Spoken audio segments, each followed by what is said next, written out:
And so I'll invite Dr. Jim Whittle, Laboratory Head and Medical Oncologist at Peter MacCallum Cancer Centre, to take us through his presentation. Thanks, Jim. Thanks, Sam. To answer your question, I'm a Fremantle Dockers supporter. We're definitely not winning premierships. It's a great privilege to be here to speak to you all, to be a part of the team and the vision for the Brain Cancer Centre and the community and the collaborative approach. I hope I can impart my optimism for the future and how we're trying to approach this problem and some of the work that we're doing. So it's really exciting to talk about this platform, which is in its early stages of development, but we think will be really an incredible part of our future. I've just got these slides have just moved orders a little bit, so I'm just going to have to skip through a little bit. So just stepping back and starting with some background. Cancer is a betrayal of oneself, and it's also a betrayal of our biology. Starting from the very normal cells within our body, these normal growth pathways become activated, allowing these cells to grow, to hide from our immune cells that would normally attack them and kill them, our security system within our body. And these growing cancers adapt to their environment, which allow them to continue to grow and make them hard to treat. But those characteristics of that original normal cell, that initiating cell, are maintained. So we really need to understand the biology and the nuances of both normal cells and cancer cells if we're going to develop better treatments for patients with cancer.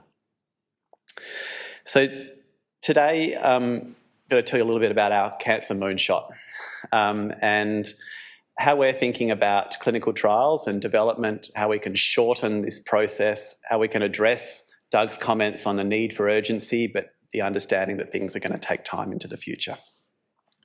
And to do that, we address this huge problem by bringing together, the breakthrough technologies that have emerged over the past 5 to 10 years, and to bring what we think is really a radical solution, potentially, to brain cancer treatment. But let's start from the beginning for a bit of background. Treating brain cancer sort of began in the early 1900s with Dr. Harvey Cushing, who undertook the first successful brain cancer operation. But it was really quite some time before radiotherapy became evidence-based and standard of care in the 1980s. And then in the 1990s, when chemotherapy first became regularly used for patients with brain cancer. And many of you who have a lived experience of adult cancer will know about the Stupp protocol, which became the standard of care 2 decades ago, combining this triad of neurosurgery, radiation and chemotherapy that is still applied to most brain cancers in adults and kids, regardless of subtype. And so a real need for us to really understand what's going on better and develop new treatments. But what has changed in the past 20 years? And I always try and focus on the positive rather than acknowledging some of the challenges that we've had. I think, there's huge gains in how we understand brain cancer biology, how we understand neurodevelopment, and these are being applied to next generation therapeutics. The way that we care for patients has really changed with a focus on multidisciplinary care, bringing together neurosurgeons, radiation oncologists, care coordinators, psychologists, social workers, the whole team that is required to provide holistic care and best evidence care for patients. There's also been really significant improvements in technology with advancements in the way that surgery is conducted, new radiation, new techniques for genomics and precision medicine which can be applied. And I think a big part of what today is also about is how advocacy and support has been directed towards brain cancer with multiple groups and organisation raising awareness and putting this as a key focus and a key challenge for our community. There's been lots of clinical trials over the past 20 years, and slowly we have made some small incremental improvements, but we haven't made those big jumps yet that Doug talks about. And some of these improvements in treatment we see in surgery with new technology in operating theatres, with the use of bright lights to help visualise cancers under the microscope, MRIs in theatres, people undergoing surgery or awake, as Carrie just talked about. We've had some significant advancements in how radiation is delivered, which has been able to deliver much more focused treatment to kill those cancer cells without hurting the normal healthy cells around them, so that there are less long-term side effects and complications. We've had some new drugs, bevacizumab or Avastin, which targets blood vessels. 10 or 15 years ago we thought was going to be the next big thing, has helped a small amount and has helped make some incremental improvements. For those of you who keep track of the community, we may have noticed that there is the first targeted therapy for patients with brain cancer, which will be presented in 1 month's time at ASCO, showing an improvement in survival for patients with a particular type of adult glioma, low-grade glioma. And I think as a community, we're incredibly excited that that's now progressing through, and hopefully is just the first of many. But I still come back to the challenge in adult patients in particular. In glioblastoma, the most common adult primary brain cancer, in the last 30 years, only one trial of a systemic therapy has shown unequivocal survival benefit.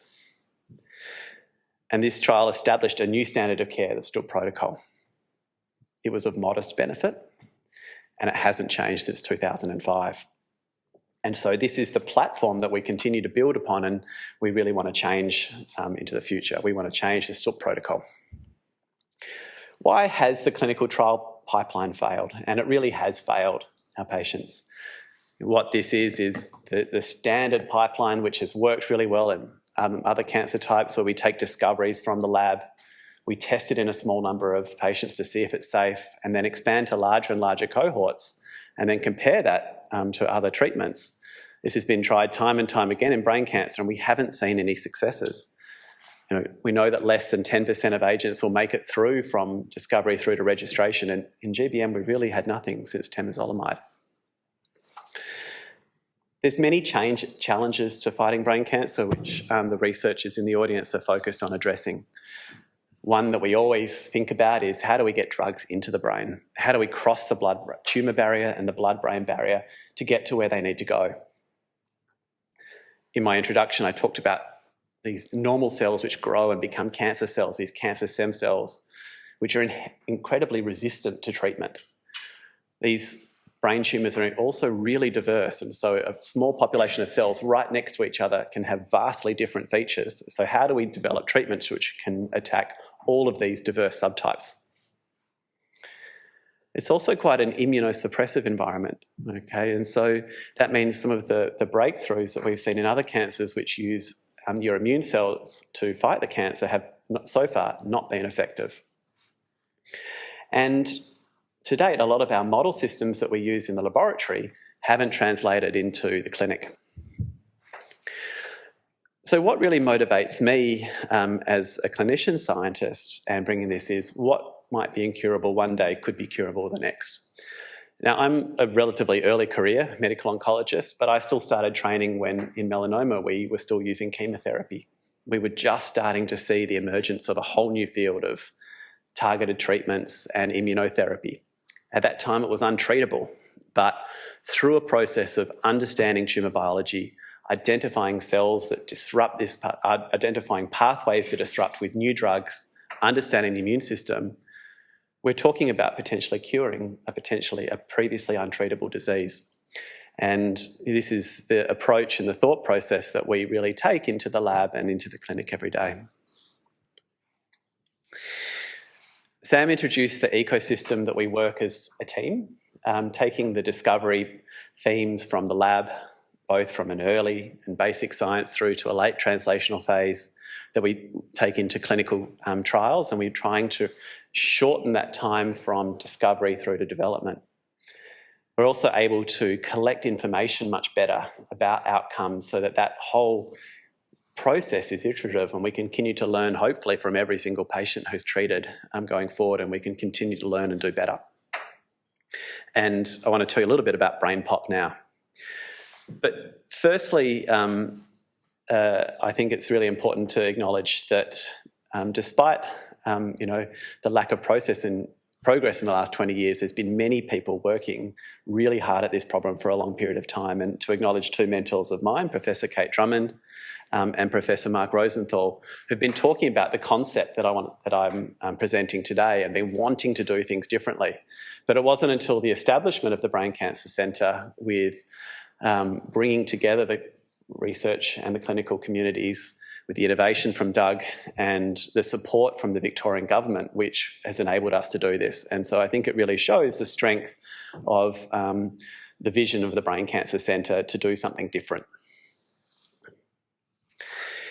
And so why perioperative trials, or what are perioperative trials? So in a conventional phase 1, 2 or 3 trial, a person might be on an experimental treatment for months before learning that that treatment is really ineffective. And so we understand that time is one of the most important commodities, really, for patients and their families.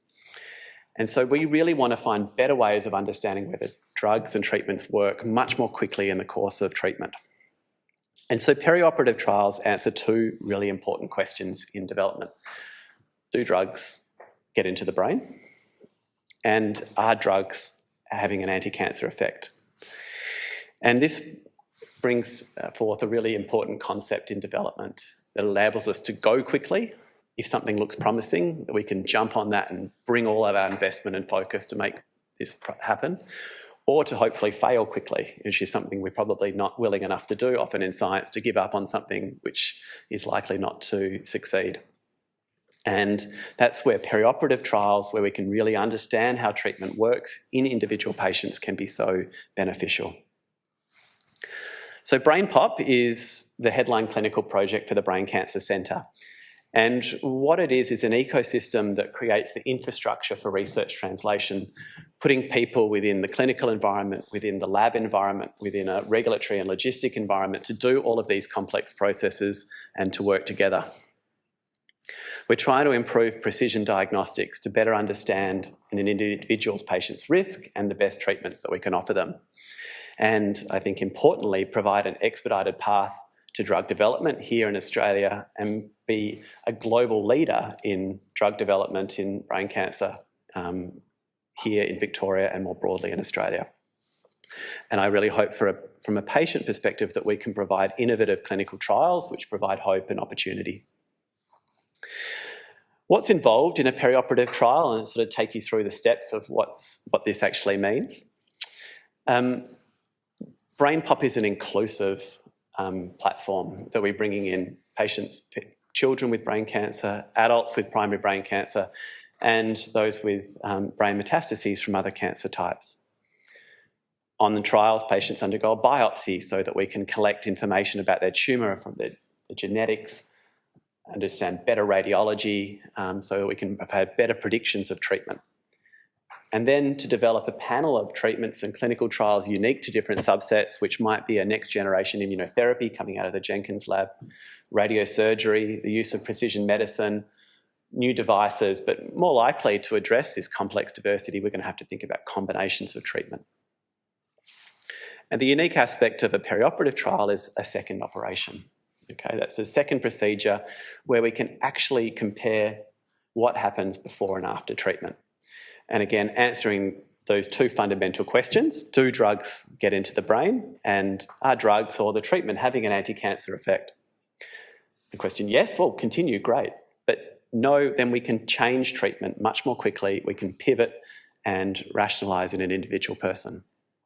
And this is the core concept of the process that we're undertaking here. Now, for those of you with a lived experience of brain cancer, you might be questioning and sort of, oh, this sounds like quite a lot, an extra procedure, but we acknowledge that not everyone is suitable for this type of approach. But the infrastructure that we create will improve treatment for all. There's also newer technologies that are being developed, such as liquid biopsies, new imaging, which might preclude the need for invasive neurosurgery in the future, with some other projects that are going at the moment. Sorry, Heidi, I know. We don't want to give up on neurosurgery. There's a couple of clinical trials which have already commenced and are recruiting patients in this platform. One is for patients with low-grade glioma using an IDH1 inhibitor, similar to this new drug which is about to be disclosed at ASCO. And one is for patients with brain metastases. And we're planning to open additional studies over the next 5 years and provide this to be a ongoing, sustainable platform for development and opportunity. And again, those with a lived experience who might want to know more, I think this is always important that any clinical trial or any treatment, the first port of call would be to talk to your treating team if this might be an option for you. I mentioned earlier that linked to our clinical trials platform is our capacity to collect real-world data. And Lucy Gately, who's a clinician scientist at the Alfred Hospital and here at WEHI in the Gibbs lab, has established a really fundamental resource for our research, which is an ability to understand what happens in the real world, not just what happens for those 10% of patients who might go on a clinical trial, for example, but that broader patient population and allowing us to understand if treatment is applicable outside of clinical trials. And this is going to be an incredible resource for the Brain Cancer Centre and others to translate our discoveries more broadly. So I'm going to finish soon, but I think if you want to keep updated, if you want to know more, please subscribe to our newsletter and follow us on social media where we'll have regular updates. But I want to finish my sort of talk with acknowledging this concept of team science that I think will be talked more and more about, and all of the partners and groups who are involved in this platform. And I just focused here on the precinct, but I think it's important to acknowledge that we extend outside of Parkville. But we are so blessed to be within an environment here which connects the labs to the clinic so intimately, and to have such sort of visionary leaders who want to make this happen. So I look forward to discussing as part of a panel, hearing questions and interacting during this afternoon. I want to acknowledge all of the people who are involved in the Brain Cancer Centre, and particularly those involved in the Brain Perioperative Program, particularly Rob Tobler, who's the Brain Pop Program Manager, leadership from Kate Drummond and Mark Rosenthal for many years, and also to my co-lab heads, Sarah Best and Saskia Freytag, who I get to come to work every day and try and solve these big problems. So thank you.